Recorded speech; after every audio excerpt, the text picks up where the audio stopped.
दुनिया भर में अपनी टीमें भेजकर नरेंद्र मोदी पाकिस्तान की कपड़ा फाड़ धुलाई करने में जुटे हैं।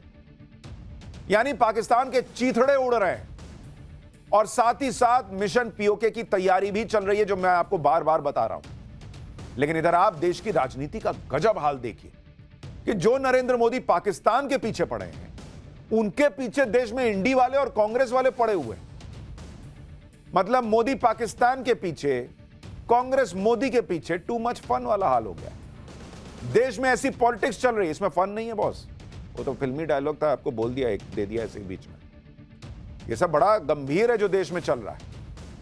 आप देखेंगे तो हैरान रह जाएंगे कि किस लेवल की पॉलिटिक्स चल रही है और कांग्रेस ने क्या नया कांड कर दिया। इसके बारे में आज आपको बताऊंगा। यह भी बताऊंगा कि नरेंद्र मोदी के पीछे पड़ी कांग्रेस का कौन सा कच्चा चिट्ठा खुल गया जो शायद उसने भी नहीं सोचा होगा। सोचा तो पाकिस्तान ने भी नहीं था कि नरेंद्र मोदी उसे इतना मारेंगे, इतना बर्बाद कर देंगे। आज पाकिस्तान की बर्बादी का ऐसा सबूत हम पाठशाला में लेकर आए हैं, जिसे देखकर खुद राहुल गांधी भी उछल पड़ेंगे। राहुल गांधी बार बार सवाल पूछ रहे हैं, भारत के कितने विमान गिरे, कितना नुकसान हुआ। आज पूरा देश देखेगा कि 3 दिन की लड़ाई में नरेंद्र मोदी ने पाकिस्तान का कितना भयंकर नुकसान करके छोड़ा है।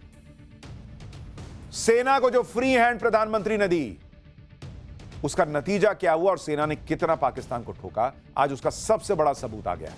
लेकिन यह सब देखने से पहले उस भयंकर राजनीति का एक ट्रेलर तो देखिए, जिसे देखकर किसी भी राष्ट्रवादी का चेहरा शर्म से झुक जाएगा कि क्या पॉलिटिक्स चल रही है इस देश में।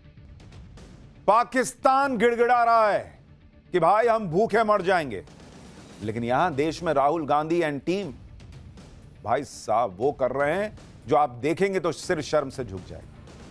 ऑपरेशन सिंदूर पर राहुल गांधी ने जो दांव पहले चला वो तो फेल हो गया। अब वो सवालों की नई लिस्ट लेकर आए। राहुल गांधी ने पीएम मोदी का एक बयान शेयर किया। पहले वो वीडियो देखिए, फिर बताता हूं कि राहुल गांधी ने पीएम मोदी से सवाल क्या पूछे। पाकिस्तान की तरफ से जब ये कहा गया कि उसकी ओर से आगे कोई आतंकी गतिविधि और सैन्य दुस्साहस नहीं दिखाया जाएगा, तो भारत ने भी उस पर विचार किया। राहुल गांधी ने पीएम मोदी के इस बयान को साझा किया और साथ ही वही किया जो उन्होंने विदेश मंत्री एस जयशंकर के साथ किया। उनका भी पूरा बयान साझा नहीं किया था, पीएम मोदी के भी पूरे बयान का एक छोटा सा हिस्सा पकड़ लिया। पीएम मोदी का यह बयान 12 मई का है, जब उन्होंने देश को संबोधित किया। लेकिन राहुल गांधी ने 10 दिन बाद इसे शेयर किया और इस बयान के साथ राहुल गांधी ने 3 सवाल पूछे। आतंकवाद पर आपने पाकिस्तान की बात पर भरोसा क्यों किया? ट्रंप के सामने झुककर आपने भारत के हितों की कुर्बानी क्यों दी? आपका खून सिर्फ कैमरों के सामने ही क्यों गर्म होता है?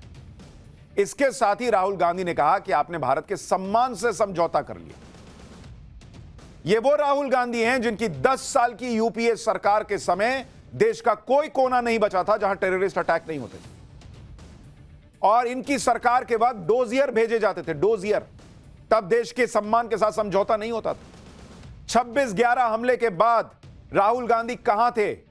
अखबारों की कटिंग्स हमने आपको दिखाई थी, कहा गया था कि पार्टी कर रहे थे। कांग्रेस पार्टी जो उस वक्त आतंकी हमले रोक नहीं पाती थी, एक के बाद एक होते थे, आज वो पूछ रही है कि क्या आपने समझौता कर लिया? राहुल गांधी जो सवाल पूछ रहे हैं उसके जवाब सरकार पहले ही अलग अलग मंचों पर दे चुकी है। जहां तक खून गर्म होने की बात है तो ये सवाल वो पूछ रहे हैं जिनका खून 26/11 जैसे आतंकी हमले के बाद भी ठंडा पड़ा हुआ था। इतना ही नहीं, विदेश मंत्री एस जयशंकर तो इंटरनेशनल मीडिया को इंटरव्यू देकर पूरी दुनिया को बता रहे हैं कि भारत और पाकिस्तान के बीच कोई तीसरा पक्ष नहीं आया। तो फिर ट्रंप के सामने झुकने का सवाल कहां से पैदा होता है बॉस? आपको अपने देश के विदेश मंत्री, अपने देश के विदेश मंत्रालय, अपने देश के प्रधानमंत्री पे भरोसा नहीं है, और जो ट्रंप का बयान फ्लिप फ्लॉप हो रहा है उस ट्रंप पे भरोसा हो गया। एस जयशंकर ने इंटरनेशनल मीडिया को बताया कि कैसे भारत ने पाकिस्तान को जब बुरी तरह से ठोका तो पाकिस्तान सीज फायर के लिए गिड़गिड़ाने लगा था। जयशंकर दुनिया को जाके बता रहे हैं भाई कि पाकिस्तान को बहुत मारा है।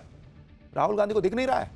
विदेश मंत्री विदेश के चैनल पर बैठकर विदेशी धरती पर दुनिया को बता रहे हैं कि पाकिस्तान को इतना बुरा मारा कि वो अलबला गया, और तब वो बातचीत के लिए आया। राहुल गांधी कह रहे हैं कि आपने उस पर भरोसा कैसे कर लिया, आपने जो है वो सिर झुका दिया और पता नहीं क्या क्या बोल रहे हैं। जो बात पूरी दुनिया को समझ में आ रही है वो बात राहुल गांधी या उनकी टीम को समझ में नहीं आ रही होगी। वो जानबूझ के नहीं समझना चाह रहे। इनको आग लगी हुई है कि भाई ऑपरेशन सिंदूर में मोदी का नाम हो रहा है, देश की ताकत दिख रही है। जिस मेक इन इंडिया को ये बेकार बताते थे, उस मेक इन इंडिया में भारत में जो हथियार बन रहे हैं वो दुनिया लोहा मान रही है। चीन के हथियार फेल हो रहे हैं, तुर्की के ड्रोन नहीं चल रहे। दुनिया में भारत की बात हो रही है, भारत की ताकत की बात हो रही है। भारत तो घर में घुस के जहां मन आता है वहां ठोक के चला जाता है, इसकी बात हो रही है। इसमें आग लगने वाली बहुत बात है बॉस। अरे नरेंद्र मोदी को किसी और चीज में घेर लीजिए। आज राहुल गांधी को जवाब देने के लिए अमित शाह ने मोर्चा संभाला।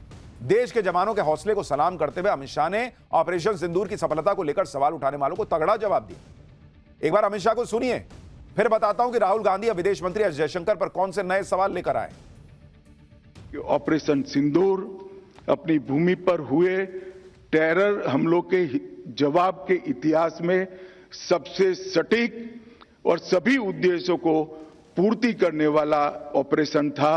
और इस सटीक ऑपरेशन का न केवल भारत, पूरी दुनिया के एक्सपर्ट्स भूरी भूरी प्रशंसा कर रहे हैं और हमारे सेना के जवानों की भी प्रशंसा, इनकी वीरता की प्रशंसा, इनकी मारक क्षमता की प्रशंसा और साथ में सेना के संयम की भी प्रशंसा हो रही है कि हमने केवल आतंकी अड्डों और उनके एयरबेस को ही टारगेट किया।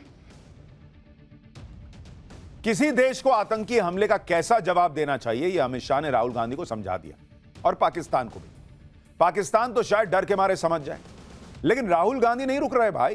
पीएम मोदी से सवाल करने के बाद राहुल गांधी ने फिर विदेश मंत्री एस जयशंकर को निशाने पे लिया। ऐसे टाइम पर जब भारत का अलग अलग डेलीगेशन दुनिया को बता रहा है कि हमने पाकिस्तान को मारा है, आगे और मारेंगे, एस जयशंकर दुनिया में जाकर बता रहे हैं कि हमने मारा है, हम और मारेंगे, राहुल गांधी अपने ही विदेश मंत्री को टारगेट किए जा रहे हैं।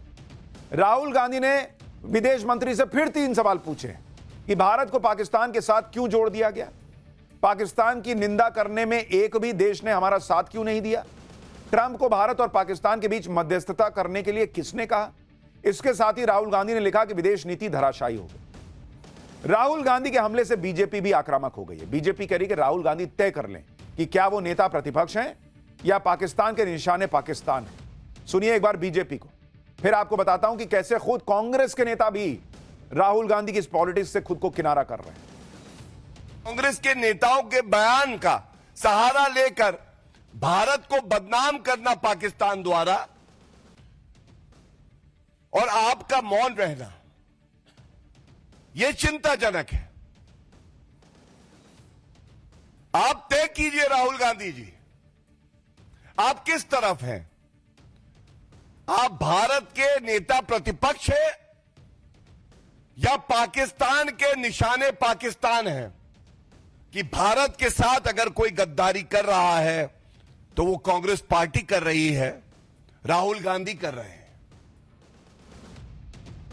राहुल गांधी जिस तरह की पॉलिटिक्स कर रहे हैं ना बॉस, वो इतना हाथ पैर मार के 99 पे पहुंचे हैं सीट पे, भले उनका इकोसिस्टम में उन्हें जीता हुआ दिखा दे, लेकिन अगर इस तरह की पॉलिटिक्स करेंगे तो फिर 100 नहीं छू पाएंगे। मैं आपको बता रहा हूं। राहुल गांधी ऐसे वक्त में विदेश मंत्री एस जयशंकर पर सवाल उठा रहे हैं जब उनके पहले के आरोपों को ही कांग्रेस के दिग्गज नेताओं ने भाव नहीं दिया। एक इंटरव्यू में कांग्रेस के सीनियर नेता पी चिदंबरम ने एस जयशंकर पर राहुल गांधी के आरोपों पर कमेंट करने से इनकार कर दिया था। इसी तरह कांग्रेस के वरिष्ठ नेता और मोदी के धुर विरोधी माने जाने वाले सलमान खुर्शीद ने भी पार्टी के स्टैंड से अलग साफ कर दिया था कि भारत और पाकिस्तान के बीच किसी का कोई दखल नहीं था, कहीं मध्यस्थता नहीं थी। इससे पहले कांग्रेस सांसद शशि थरूर भी ऑपरेशन सिंदूर को लेकर मोदी सरकार की कूटनीति का समर्थन कर चुके हैं। कुछ नहीं तो राहुल गांधी और कांग्रेस पार्टी को अपने ही पार्टी के सीनियर नेताओं से विदेश नीति और कूटनीति का ज्ञान ले लेना चाहिए भाई। आप भविष्य में पीएम बनना चाहते हैं और ऐसी पॉलिटिक्स करिएगा, पब्लिक बनाएगी पीएम। पब्लिक कहेगी आपको समझ ही नहीं है विदेश नीति की, क्या बात कर रहे हैं आप। और सिंपल लॉजिक के लेवल पर भी देखिए, राहुल गांधी कह रहे हैं कि हमने पाकिस्तान को बता दिया कि भाई हम तुम्हारे यहां मारने वाले हैं और आतंकी जो है वो वहां से भाग गए, और पाकिस्तान ने कहा कि अच्छा ठीक है एक काम करो तुम मार लो हमको। वो असीम मुनीर जो अपनी सियासत करने के लिए पहलगाम पर हमला करता है, अपनी कुर्सी बचाने के लिए पहलगाम में हमला करवाता है, उसने अपनी बेइज्जती कराने का फैसला कर लिया कि ठीक है भारत हमको मार दो, हम बस अपने आतंकी हटा लेते हैं। और मसूद अजहर ने अपने परिवार को वहीं मरने के लिए छोड़ दिया और खुद भाग गया। क्या राहुल गांधी बात करते हैं बॉस। इधर राहुल गांधी कह रहे हैं कि एक भी देश ने भारत का साथ नहीं दिया। उधर दूसरे देशों में पाकिस्तान को एक्सपोज करने वाले दल में गए सलमान खुर्शीद कह रहे हैं कि आतंकवाद के खिलाफ जंग में भारत को अच्छा समर्थन मिल रहा है। सुनिए एक बार। Well, the response has been very satisfying, very good response. On terrorism, there is unqualified support for India. दुनिया भारत के साथ खड़ी हो रही है। जब भारत पाकिस्तान को मार रहा था दौड़ा दौड़ा के, अमेरिका से लेके ये पाकिस्तान का समर्थक चीन तक चुप बैठा हुआ था। चू नहीं की किसी ने कि नहीं मत मारो। राहुल गांधी को नहीं दिखता है। और एक और बड़ी खबर आपको बता दूं, बड़ी खबर आ रही है कि पाकिस्तान के खिलाफ भारत के साथ खुलकर जर्मनी भी आ गया है। एस जयशंकर के सामने जर्मनी के विदेश मंत्री का बयान आया है कि आतंक से लड़ाई में भारत के एक्शन का समर्थन करता है जर्मनी। इस वक्त विदेश मंत्री एस जयशंकर जर्मनी में हैं और वहां उन्होंने जर्मनी के चांसलर से मुलाकात की है। जर्मनी के विदेश मंत्री से एस जयशंकर की बातचीत हुई है और इसी बातचीत में खुलकर जर्मनी ने पाकिस्तान के आतंक के खिलाफ भारत के समर्थन का ऐलान किया है। पर राहुल गांधी को यह दिखेगा ही नहीं। सवाल यह है कि क्या अब भी राहुल गांधी कहेंगे कि भारत की विदेश नीति फेल हो गई है? कांग्रेस अलग ही लेवल की पॉलिटिक्स कर रही है, वो पोस्टर खेल रही है। पीएम मोदी के सिंदूर वाले बयान पर कांग्रेस नेता सुप्रिया श्रीनेत ने पोस्टर शेयर किया जिस पर लिखा था, तुम मुझे सिंदूर दो, मैं तुम्हें सीज फायर दूंगा। आप सोचिए, जिस सीज फायर के लिए पाकिस्तान भारत के सामने गिड़गिड़ा रहा था, दुनिया कह रही है कि भारत ने पाकिस्तान को घुसकर मार दिया है, उनके न्यूक्लियर ठिकानों पर भी अटैक की बातें चल रही हैं। उस सीज फायर को कांग्रेस का नेता जो है वो मजाक बना रहे हैं और भारत की हार बता रहे हैं। ऑपरेशन सिंदूर आतंकवाद के खिलाफ भारत के स्टैंड में आए बदलाव की सबसे बड़ी गवाही दे रहा है। इस ऑपरेशन के जरिए भारत ने पाकिस्तान के साथ दुनिया को बता दिया कि भारत के नागरिकों का खून अब इतना सस्ता नहीं है कि कहीं भी कोई भी आतंकी हमला हो जाएगा और भारत पलटकर जवाब नहीं देगा। और पाकिस्तान के इतने अंदर तक घुसकर धमाके भारत ने किए हो, आप में से कितने लोगों ने देखा है बॉस? कितने लोगों ने तो करगिल की लड़ाई भी नहीं देखी होगी। और इस तरह से घुसकर मारना, रावलपिंडी, इस्लामाबाद, एयरबेस उड़ा देना, कितनों ने देखा था? और कांग्रेस पार्टी लगी पड़ी है कि कैसे साबित कर दें कि कुछ नहीं हुआ। इतने बड़े बदलाव के बाद भी राजनीति के चक्कर में इंडी गठबंधन की पार्टियां ऑपरेशन सिंदूर की सफलता को कम करके दिखाने में लगी।